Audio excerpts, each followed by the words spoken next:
So as I mentioned, we have different data sources, and these data sources you can see from the right hand side we have quite a few, and these sources are enabling you to get the data that you desire.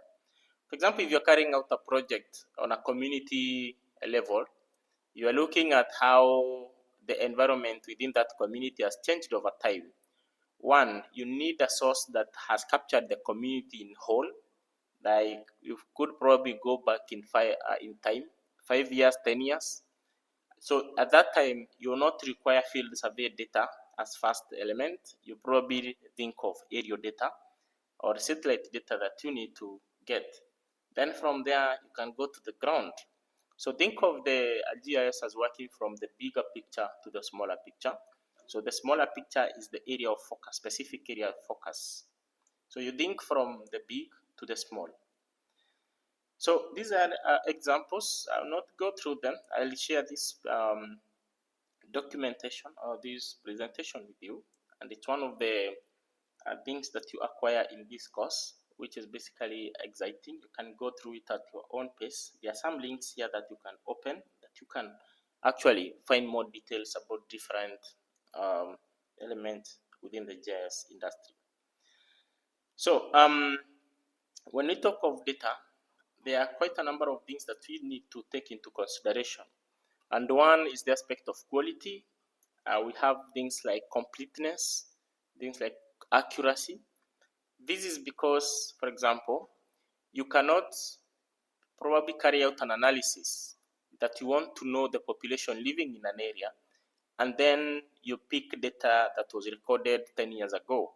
Of course, in 10 years ago, the population has changed.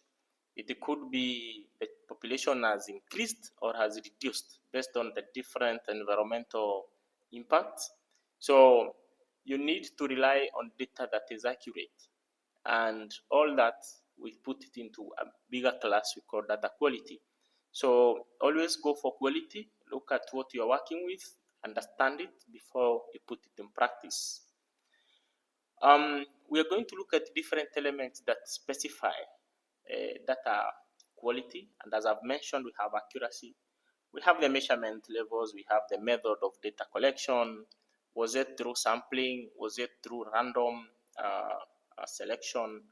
What is the scale of the data? And in GIS, we usually go with the term resolution, but the resolution mostly goes for raster data. We shall be able to understand that. And then we also have the aspect of time. I've just given an example. There's also the aspect of completeness, the type of data format that you are dealing with, and the kind of classification or kind of information that is found within that different system. So these are characteristics that you need to understand, because if you don't understand this, in some cases it might be restraining in terms of the usage.